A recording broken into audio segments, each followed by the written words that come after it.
The X-Zone Radio Show with Rob McConnell is largely an opinion talk show.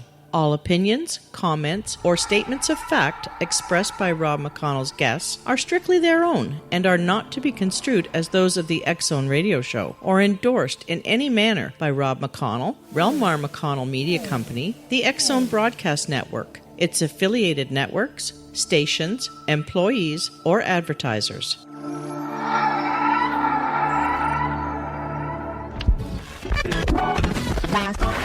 All Hit Radio.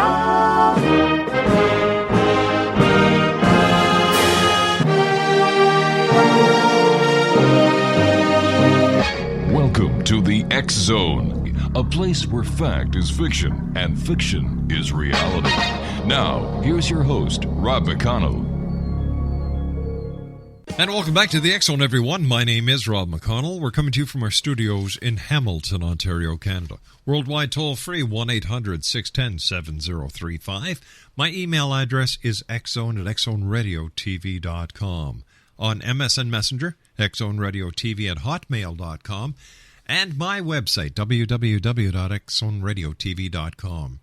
Now, if you'd like to listen to us 7 days a week, 24 hours a day, 365 days of the year, you can do so at www.xzbn.net/live.htm. That's www.xzbn.net/live.htm. And also, don't forget, this is the month of May. This is Mental Health Awareness Month. And yesterday we had Dr. Clancy McKenzie on. And he's a great guy. It was a super show, I should say, about Mental Health Month. And, he brought up a number of great, how should I say this, great, unique hypotheses. So that's, so once again, if you'd like to listen to Dr. Clancy, go to xzonepodcast.com. And finally, before I get to my guest this hour, May 25th to the 27th, I'm going to be the Master of Ceremonies at the Body, Soul, Spirit Expo being held at the International Center, 6900 Airport Road in Mississauga. And if you'd like more information on the Body, Soul, Spirit Expo, just go to their website, www.bodysoulspiritexpo.com. And for everyone, we will be giving away complimentary editions of the X Chronicles newspaper on DVD that you can take home with you. We are a paper-friendly company here. And all you have to do is say, hey, Rob, I'd like to get my DVD. It's that simple. And on that DVD are going to be some videos, some of our best interviews, as well as copies of the X Chronicles newspaper. It's that simple. We want you, the members of the X-Zone Nation, to make up your own mind, because what we do is we bring both sides of the story and let you make up your decision onto what is fact, what is truth, what is myth, what is legend, and what is reality. My guest this hour, CJ Ellisson. Wow, I must tell you, X-Zone Nation, that I received 2 of CJ's books, and we're going to be talking to CJ about her interest in vampires. One of the books she sent me was The Hunt, book number 2, a novel of the vampire, the VV Inn, and she also sent me Vampire Vacation, book 1. CJ Ellisson is our guest this hour, and CJ, how are you? I'm good today, Rob. Thanks for having me here. How are you? I'm doing great, CJ, but I have to ask you this question. Are you a vampire? No, I am not. So sorry. Well, you know what? Where did your interest in vampires come from, CJ? Wow, I guess if we're going to be honest and go all the way back, I'd have to say it would be Anne Rice. I've been interested in reading about vampires for decades. Interview with a Vampire was the first book I read by her, and then I just found a lot of other books. And Laura K. Hamilton has a terrific series. Charlaine Harris does. All the big names. So I've been reading it for a very long time. Why do you think so many people in today's society are so interested in vampires? I think that because of the mythical representation that there are so many different cultures that have vampires or some type of blood drinker within their own historic legends, that people have always been fascinated with it. And now, in today's day and age, you can have your flavor of the month for vampires however you want it served. It can be horror, it can be erotic, it can be fantasy, it can be mysterious, like a detective sleuth situation for the vampire. There's a ton of different ways you can spin it. And I think all the fantastical creatures there are, you see more of it with vampires, more variety than any other one there is. And that's what I really liked about it and what drew me to writing about it. CJ, you and I have to take a 2-minute commercial break. Thank you very much for joining us. I'm looking forward to spending the next hour here in the X Zone with you. CJ Ellisson is my special guest, www.cjellison.com. That's CJELLISSON.com. Don't forget that second S, Exonation. That's cjellison.com. And she also has a very, very popular fan book on Facebook, so check her out. We'll be back on the other side with CJ Ellison as the X Zone continues from our studios in Hamilton, Ontario, Canada. My name is Rob McConnell. Don't go away.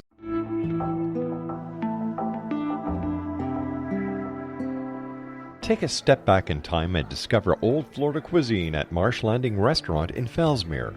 Enjoy delicacies such as frog legs, gator tail, catfish, and swamp cabbage, or enjoy the more traditional cuisine like hand-cut Angus steaks, ribs, and seafood. Join us for breakfast with a southern flair featuring sweet potato pancakes, biscuits, and gravy, and much more. Planning a party? Marsh Landing's private dining room can accommodate groups from 8 to 80 people.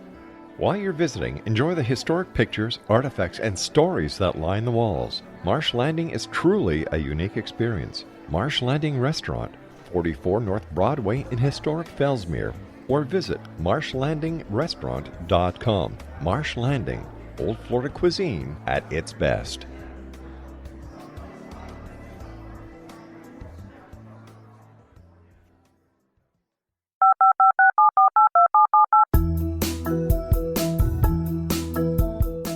Did you know that when you're on the road with limited data or Wi-Fi, you can still listen to the X Zone radio show with Rob McConnell, The Science of Magic with Gwilda Wiyaka, X-1, Dimension X, Space Patrol, and every minute of the X Zone broadcast network by calling 213-401-0080, courtesy of Audio Now.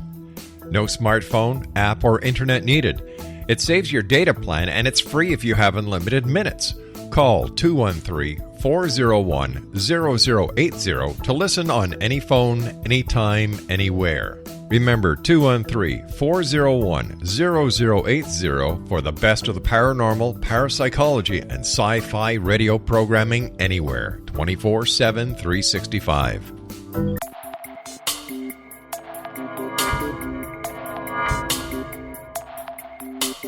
Are you interested in the paranormal, ghosts, UFOs, or psychic phenomenon?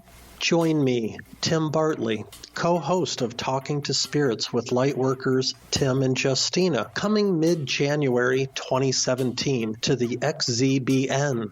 We will channel spirits live and talk to them, revealing all kinds of amazing information. Spiritual attachments will be found and removed on the show, and so much more. To find out when you can listen to Talking to Spirits with Lightworkers Tim and Justina, visit www.xzbn.net for listeners on both sides of the veil.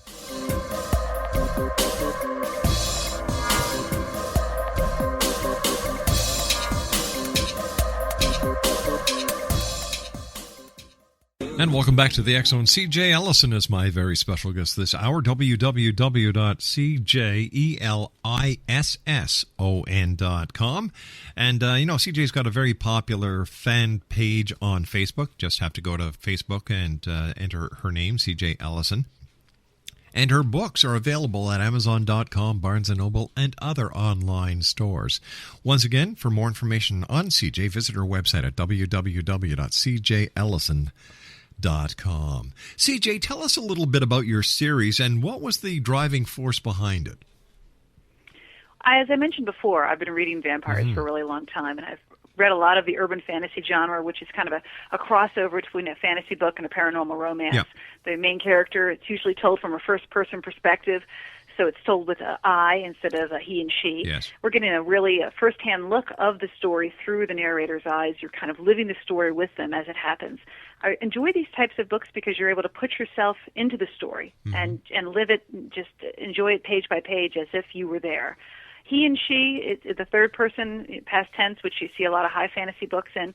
That's nice too, but this newer, more contemporary writing style I've really enjoyed, and it's really brought me into it.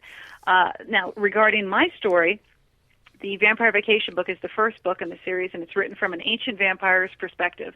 She's a 580-year-old vampire who's married to a human husband, and she's very happy, very monogamous, and running an inn in Alaska, a vacation spot for the undead. So that, obviously it's open only in the winter months, but everyone from all over the globe flies in, jet-setting, rich vampires to vacation and take off their civilized masks and to let loose. Because after all, if they're living among regular people every day, they have to pretend to be regular people. Now they get to come to the Vampire Vacation Inn and really let loose. Tell me, it's been a lot of fun to write it. Do you think vampires are real, or are they strictly in the mind of the believers? I really don't know. I think my first instinct would be to scoff and to say, no, they're not real. But honestly, I don't think that I'm ever going to be the one to say yes or no on something that I don't know enough about. I can honestly say that there's more things in heaven and earth than I know anything about. There's so many other things out there that you always have to have an open mind and not discriminate what someone's beliefs are until you have more proof and more research done yourself. One of your reviewers wrote that your book was an erotic paranormal mystery in the Arctic. How do you explain that? I thought that was a really great way to phrase it. Erotic paranormal mystery in the Arctic. Well, obviously it's set above the Arctic Circle in Alaska, so that's where we got that from. Erotic, because I'm not shy and I write very detailed, explicit sex scenes throughout the books, so that's where that comes from. Paranormal was the vampire angle, and mystery was I give my couple a problem to solve. I don't want to write a romance book, but that doesn't mean that I don't enjoy sex in the stories either. So the sex spices things up, but it's not the main plot focus. The mystery brings things along and gives our couple of an adventure, but it's also not the main plot focus. What makes your series different than all the other vampire books out there, CJ? Comparatively speaking, with a lot of the urban fantasies that are really popular right now, if the main character is a woman written from her point of view, she's usually bed-hopping quite a bit or having relationship problems. Even if the relationship is a subplot in the book, you'll still find that she can save the day, she can journey to foreign lands, she can save her loved ones or anyone who's friends with her, but she can't seem to keep a guy. And at the end of the story, she either fobs the relationship or she's with someone new. And what I really didn't care for was that it completely discounted anyone who was in a happy marriage. People who are in a happy marriage, who work very hard for that, know what a relationship really, the energy that it takes to keep it going.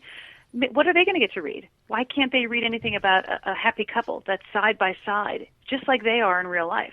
Sure, we might, hate each other once in a while or want to smother one another in our sleep. But overall, we're with it. We're here for the long haul. And that's what I wanted to read. I wanted to read about a happily married couple, about a couple who was there for each other no matter what. I just made mine, of course, a vampire. I don't know. I've been doing this show for 20 years or 20 some odd years, and I've never heard somebody say, well, we may think about smothering our partner to sleep when they're asleep. I love it. What's the premise of your first book, CJ? The premise is that this husband and wife are a little mystery-solving duo. They are running this vacation spot where the vampires come up for the decadence of the theme rooms and kind of let themselves hang out and have a real nice sexual exploitation of a good time, party all night long. And the premise is that they are trying to solve this murder. So a guest is, or actually they don't know who it is right away. Someone is killed. They want to find out if the person is a guest, an employee, how they got there, who killed them and why, without alerting their guests. So it's this madcap adventure of them bumbling through trying to figure out who the killer is without alerting everybody. Why Alaska? I often wondered why there wasn't more vampire books set in Alaska. It seemed like the perfect setting. It's in the wintertime, it's dark 20 hours out of the day. Yeah. Above the Arctic Circle, you get 4 hours of twilight. How come no one was setting other vampire stories up there? Now, after I wrote the book and I had some critique partners go through it, I had someone point out to me, hey, you do know that there's a graphic comic series called 30 Days of Night that was turned into a movie that's up in Barrow, Alaska, right? And I had no idea. I was crushed. I thought I was the first person that thought of it. But like I said, it was a good idea, so I'm not surprised more people haven't tried it. I love it. I love the aspect of vampires and a vampire. And tell me, I travel and I go and, my wife and I Now, let me put it to you this way. Laura has to stay in a 5-star hotel. She really doesn't care where I stay, but she's got to stay in a 5-star hotel. So rather than cause any problems, and I love harmony, I say, yes, dear. There's always a fridge in the room that is filled with alcohol. Now, in your stories, in your Vampire Inn, is the fridge filled with blood? It can be if they request it to be. It's funny that you say that because there is a scene where the proprietress, Vivian, of the hotel is asking one of the maids, did you check and see that there was Perrier in the fridge waiting for the guest's arrival in their room? And, of course, there could be bagged blood instead if that's what they wanted. I guess. Where did you get the ideas for the individual characters that you've placed in your books? I picked them from friends, from people around me, from I stole names from people on Facebook. That was actually really fun. I do a lot of my naming from people on Facebook. I'll do a shout out on my page saying, hey, I need to pick a character, a name, and it's got to be a man from this area of the world, this age. He's going to be a vampire. Who wants to help name him? And I'll get 100 or more suggestions of names. I scribble everything down. I've never been a person who's really been attached to a name per se in my writing, like, oh, this name is symbolic and it means something. I think if you go a little overboard with the names and make them too weird, it's very hard for the reader to actually pronounce them in their mind. So having a name from somebody who's on Facebook, it makes a connection with them. They feel more involved, brings everybody into the story. And it's a more common name then. I've got some pretty common names in my book. Exonation, C.J. Ellisson is my special guest of this hour. We're talking to C.J. about the books that she's written. We're talking about Vacation Vampire, book 1, and The Hunt, which is book number 2. CJ's website is www.cjellison.com. Make sure you get both S's in or else you won't be able to find her. And her books are available on Amazon.com, Barnes & Noble, and other fine bookstores online. And she's got a very active Facebook fan page. All you have to do is go to Facebook and just type in the search engine, CJ Ellisson, and away you go. CJ, your publisher calls your books hot monogamy. Can you tell us what inspired that phrase? I was the one that inspired that phrase. I had a lot of people asking me, what is it that makes your book different than the others that are out there? Like I said before, I did not want to have a bed-hopping heroine. I wanted her to be in a solid relationship. I wanted it to be where they could count on each other. And true intimacy that I wanted to portray in my books does not happen in a month of dating, 3 months, or 3 years. It happens over a long period of time. Anyone who's been in a long, happy marriage can attest, yes, the intimacy comes with time, over decades built. And I wanted people to realize that's what hot monogamy really was. It wasn't something that it was ho-hum, boring, let's go have an affair. It's something that's scorchingly hot if it's done right.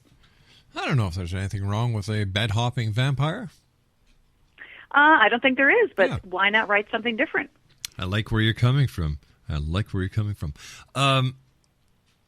So tell me, when it comes to vampires and the creatures of the night, are you a believer in the paranormal?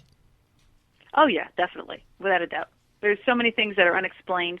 I think that to try to beat a dead horse and try to fit it into some type of a scientific or historical background is just wrong. There's got to be things out there that we don't know.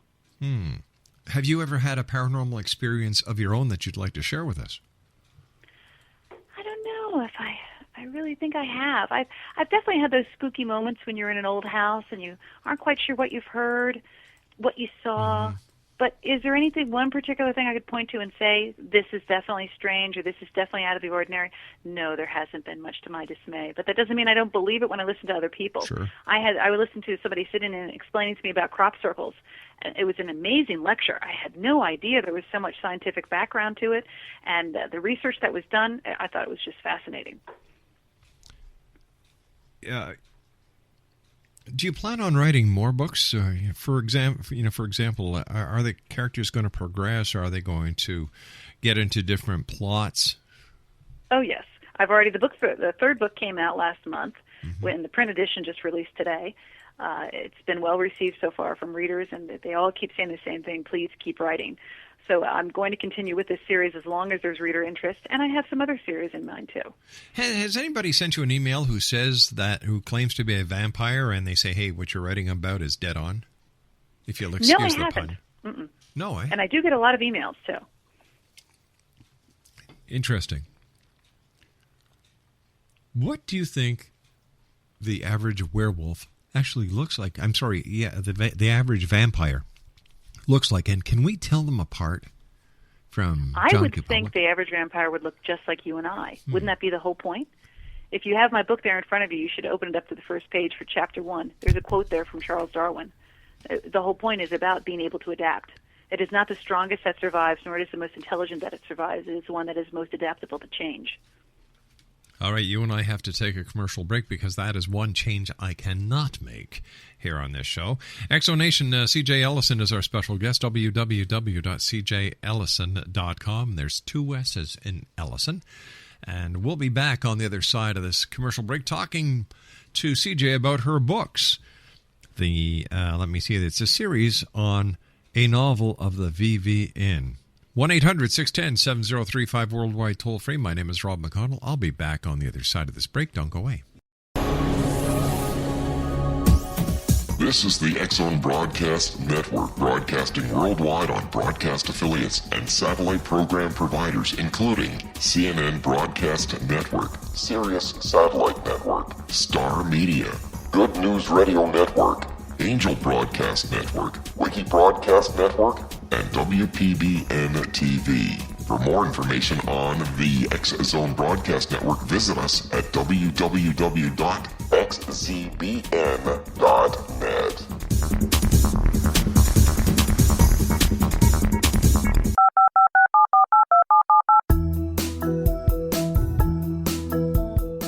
Did you know that when you're on the road with limited data or Wi-Fi, you can still listen to the X-Zone Radio Show with Rob McConnell, The Science of Magic with Gwilda Wiyaka, X-1, Dimension X, Space Patrol, and every minute of the X-Zone Broadcast Network by calling 213-401-0080, courtesy of Audio Now.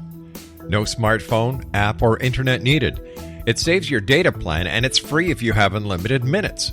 Call 213-401-0080 to listen on any phone, anytime, anywhere. Remember, 213-401-0080 for the best of the paranormal, parapsychology, and sci-fi radio programming anywhere, 24/7, 365. Welcome back, everyone. CJ Ellison is my special guest. Her website, www.cjellison.com. That's CJELLISSON. Her book series is available on Amazon.com, BarnesandNoble.com, and other online bookstores. And she also has a very active fan page on Facebook. All you have to do is go to the search engine and type in her name, CJ Ellison. 1-800-610-7035 worldwide toll free is the way that you can contact us. My email address is xzone@xzoneradiotv.com. First of all, CJ, thanks very much for joining us. It's a great pleasure talking to you, but I must ask you this. Where do you get your ideas for the erotic scenes? Let's just say I have a really active imagination and a very willing husband. So does he say, oh, no, she's writing again, no sleep for me tonight? No, he does not. He giggles and says he's very happy to be my muse. Oh, heavens to Betsy. If you were to meet a real vampire, what would you say? What kind of conversation would you have? Oh, well, I don't think I would just have one question. I think I would have dozens of questions. Probably one of the first ones would be, how old are you? Mm-hmm. And then I wanted to know about their history, about their background, what they've lived through, what they've seen. What was the hardest part about writing your book series? Is there one area that kind of puts you into a writer's block? Yeah, actually there is. It's writing about my nephew Eric. He passed away 2 years ago on a motorcycle accident after he came back from a tour in Iraq. I'm sorry. And thank you. It was a very hard time. He and I talked about the series. I have 3 nephews all in the Army, and all 3 are written into the books. And right before he passed away, we were talking about the book. He was really excited. And in the second book, I was going to introduce his werewolf character. And actually, he picked that he wanted to be a werewolf in the book. So we had talked about it quite a bit. And I noticed that I'm still drawing a freeze when I have to write the scenes with him in them. That definitely I hesitate a lot. And now that I've read the third book through and it's doing really well, I've noticed all the characters have really come to life. They all have a personality on the page, except for Eric's character. No one would know that except for a family member, because everyone who's reading the books is going to see what I want them to see. But when I'm writing the scenes with Eric in them, I have a very hard time trying to make him come to life on the page because it's still too soon. Did you always want to be an author, CJ, or was there something else that you wanted to be as a little girl, but the author took over in the long run? I could give you a list of the things I wanted to be since I was a little girl. It's amazing how you have so many dreams and aspirations, and things change as you evolve and you grow older. No, I did not always want to be a writer, and I actually have no formal training as a writer. My background in school is chemistry, art, and business. So I had no formal writing training, and that really was a hindrance for me when I decided to go through with the publishing process. I was learning things from scratch. I was a terrific storyteller, but when I had worked with editors, I did not understand all of the jargon and all the things that they were trying to explain to me. So it was a challenge. Before becoming a writer, I sold real estate and was a property manager and was doing very well. When you look at the genre of vampires, why did you pick that genre instead of ghost hunting, instead of extraterrestrials? Why vampires? I actually have a series that I'm plotting out about alien life and about being some type of spy agent on kind of like an intergalactic world type of setting. But as far as why did I pick vampires for this? Yeah. Because I enjoyed reading it. I really enjoyed reading it, and when I was perusing the bookshelves or online, flipping through titles, I would kind of gravitate toward the vampire books. It was what I wanted to read. Publishers were insisting that years ago when I started writing that the genre was dead, that it had been played out, and that it wasn't going to be able to sell anymore. And they've been proven wrong time and time again. People still want to read about vampires. But why? They don't exist. Well, I think that the biggest draw is the fantasy aspect. If you can make this character anything that you want in your mind. Now, let's say that you're one of these types of guys who wants to be some gun-toting hotshot. You can make vampires into a villain, and you're, just like the Winchester boys from Supernatural who are going out and exterminating monsters. You could be that type of vampire hunter. Or let's say that as a romantic character, you would like to be swept off your feet by someone with a lot of experience and lots of mystery and maybe a little bit of angst, some type of bad boy image. Whatever it is that your heart desires, you can find it in the pages of a book through romance. And it can be portrayed with a vampire or with a werewolf or a demon or whatever you'd like. So when you want to combine all the great things that you like to read, you certainly find them all with vampires. What is the hardest part about being an author in the 21st century? Wow, gosh, that's a hard one to answer because there seems to be so many. I think making a choice on how you want to proceed with your career, because now we're a lot like the music industry was quite a few years ago with the big change of Napster and everything with the music industry. Your work is devalued when it goes up for free, but then you're able to reach readers when your work goes up for free. So it's kind of a vicious cycle of, do I want to go the traditional route and follow all of the rules, or do I want to be the master of my own destiny and try to branch out and try things differently? It is very hard right now with all of the changes to make the right choice. And I think for some authors, they have to do a lot of soul searching to find out what the right choice is for them.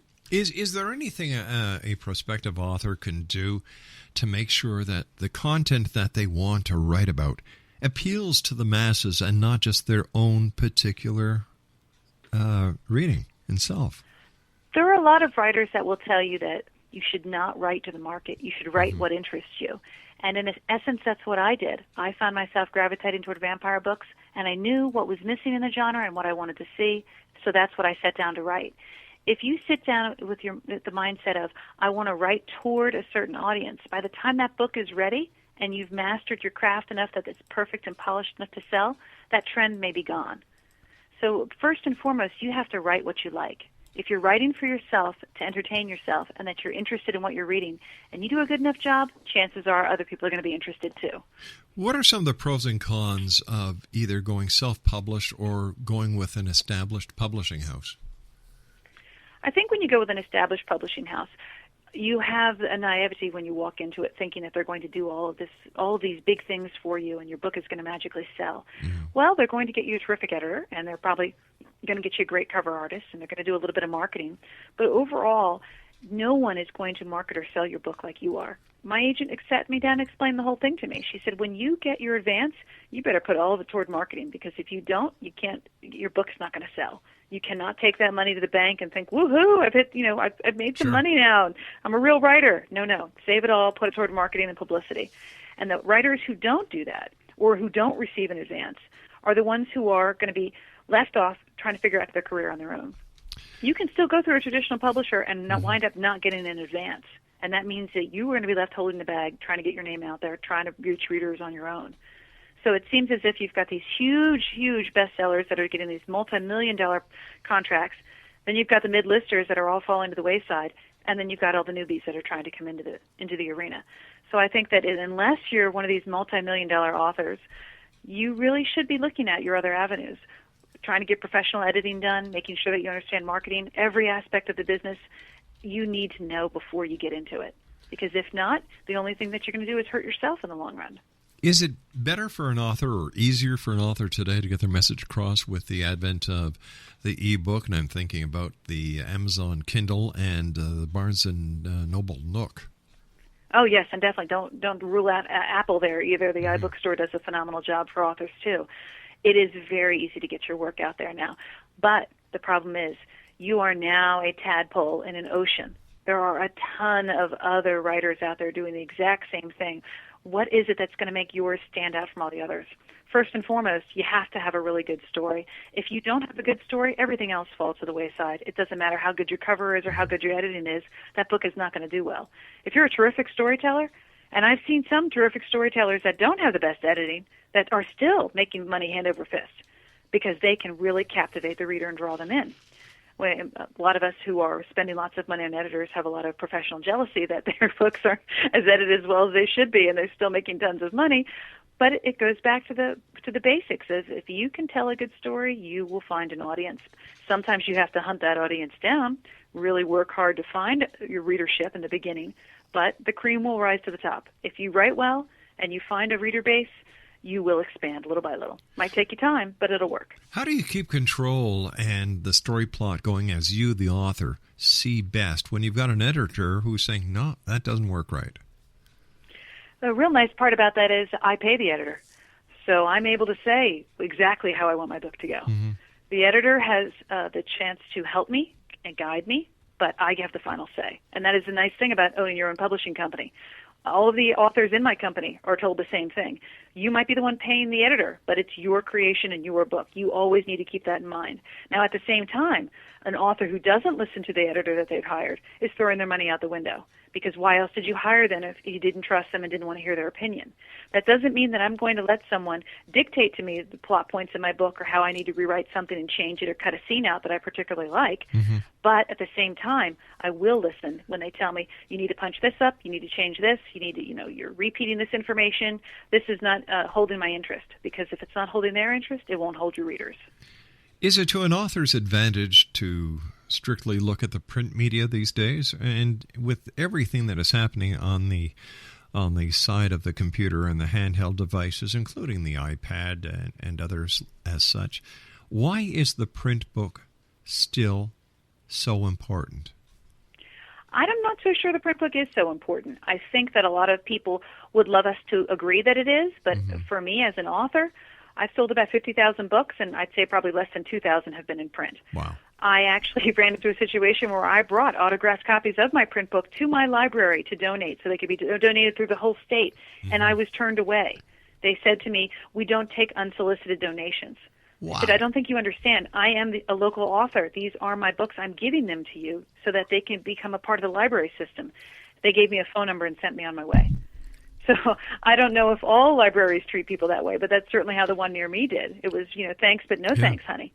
And yet I tried to run a contest where if people would review my book, I would donate one book to a library for every review I got, and then I couldn't even get the library to take my books. Unreal. Now, does that mean the print is dead? No, print is not dead. I think as far as the U.S. and Canadian population have really embraced ebooks, and the U.K. is following, and Australia is next. But overall, if you want mass distribution and you're with a large publisher, that large publisher is going to be able to have outreach that as a small publisher is never going to have. And that reach is still going to be print largely. I understand it's very hard for an independent to get their books into bookstores. Why is that?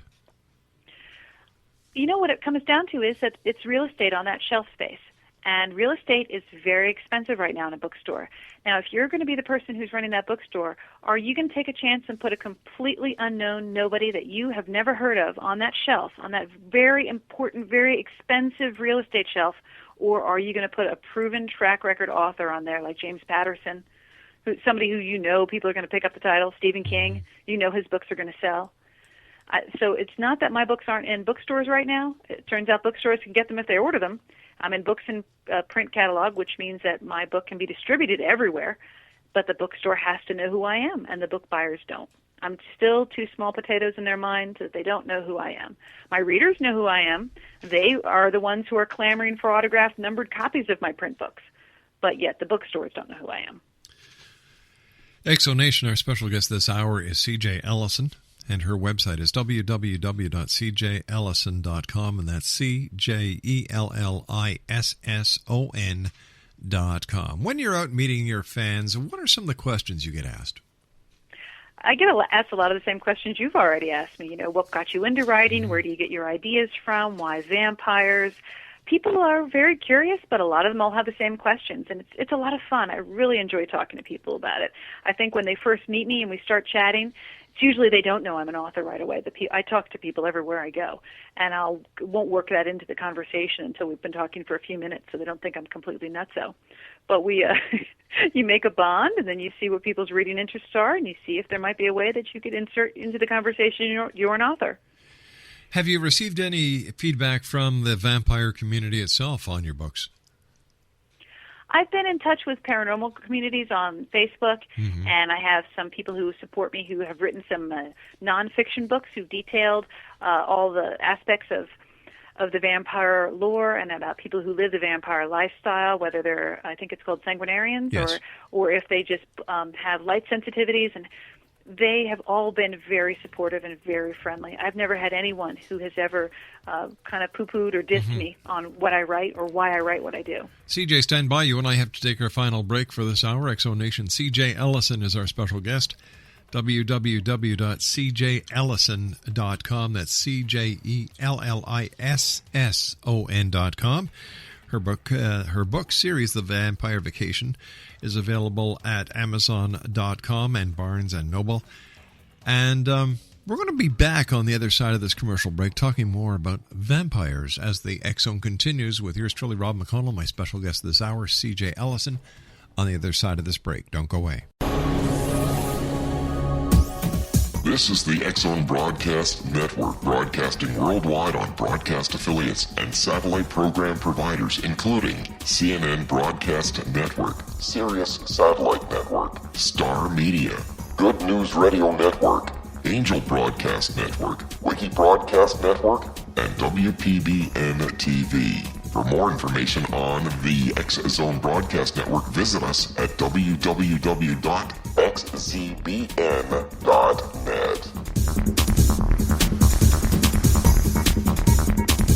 18th Sergeant Central. 19th Sergeant, check. Officers on the scene. Hi, I'm Larry Lawson, host of Paranormal Stakeout. With over 36 years in law enforcement, I have learned a few things. The most important is the proper gathering and preservation of evidence is vital to putting the bad guy behind bars. It's no different in the world of paranormal investigation. Whether it's the search for the afterlife, cryptozoology, UFOs, and extraterrestrials, how we gather the evidence, preserve that evidence, and present it to a jury of our peers will make the ultimate difference in proving the existence of worlds and entities that are beyond our imagination. Join me, Larry Lawson, every week on Paranormal Stakeout when, along with my guests, we'll take a journey to prove with indisputable evidence what man has struggled to believe for centuries. Go to xzbn.net for the broadcast schedule and check me out at paranormalstakeout.com.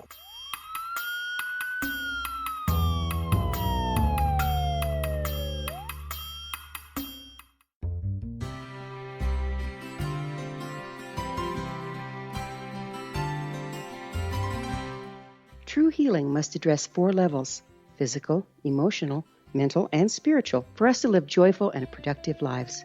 We tend to treat 3 of the 4, leaving the spiritual languishing. If you're tired of the same dysfunctional patterns cropping up in your life, Soul Balancing is for you. Trixie Phelps, owner and founder of Soul Balancing, is a naturally gifted energy healer trained in numerous esoteric forms, including shamanism. Trixie has created a powerful modality that safely and effectively clears your energetic field. A soul balancing session can remove interference, heal trauma, and restore your hope. Contact Trixie for a life-changing long-distance session today, www.soulbalancing.world.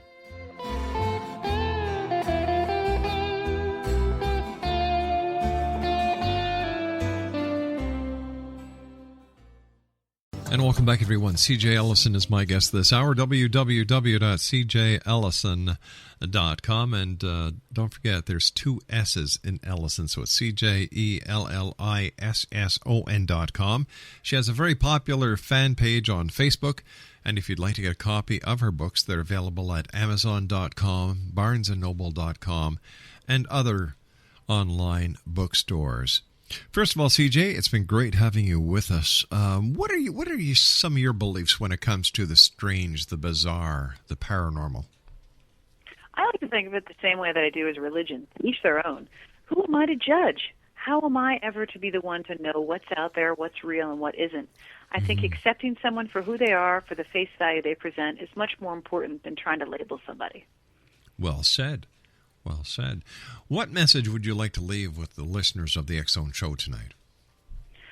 Oh, wow. Well, first off, thank you very much for your time, and thank you for having me here. It's my great pleasure. And I would like to kind of ask them to give my work a shot, that they can come to my website, read half of my books for free, take a walk on the wild side. You never know what you might like.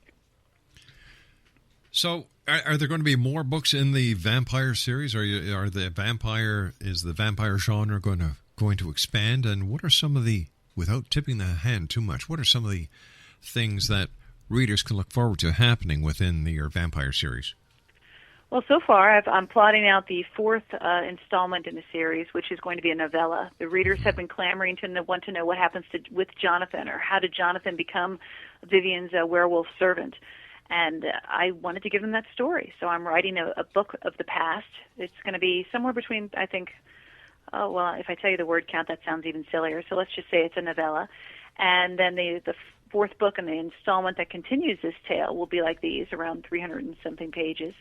And it will be set in Argentina and then around the world. And then I have another story slotted for after that. So we have at least 2 more full-length books and maybe 2 to 3 novellas in store for my readers. I'm sure you've watched some of the vampire series on TV. How do you critique them? Do you watch it with your husband and say, you know what, they've got that right? No, they've got that wrong. It's so funny you say that, because the one thing we have to say, we do watch quite a bit of the vampire shows. I can't get him to watch the teeny bopper inspired ones, but I can get him to watch the adult ones. And the biggest complaint we have is, if you were a vampire and your primary source of nutrition was blood, would you be a neat eater or a messy eater? And we're always amazed by, with Being Human or True Blood or any of these, that they have these vampires that are, these lusty folk that are very messy eaters with blood down the front of their faces and their throats, coating their clothing all over the place. And we thought, that just doesn't make sense. Number one, it's not very subtle. You can easily, how you're going to be able to walk out looking like you've just committed murder. And two, it's very wasteful. It just didn't seem to make sense. Yeah, it's that, I can see a vampire going through the drive-thru at McDonald's saying, all right, I'll have a Big Mac without the bread and all the magic sauces. And don't even bother cooking those darn burgers. I just love them raw. Or just stick your arm out the window for me. Exactly. I'll just tap a vein. CJ, I want to thank you ever so much for joining us. It's been a delightful hour. I wish you much success, and I look forward to the next time you and I meet here in the X-Zone. Same to you, and thank you for having me, Rob. I really appreciate it. You take care now. CJ Ellison has been my guest this hour, X-Zone Nation. www.cjellison.com. She's got a very active fan book at Facebook. And she also has her books being sold and available on Amazon.com and Barnes & Noble and other online bookstores. I'll be back on the other side of the news at 6.5 minutes past the hour as the X-Zone continues with yours truly, Rob McConnell, from our studios in Hamilton, Ontario, Canada. Don't go away.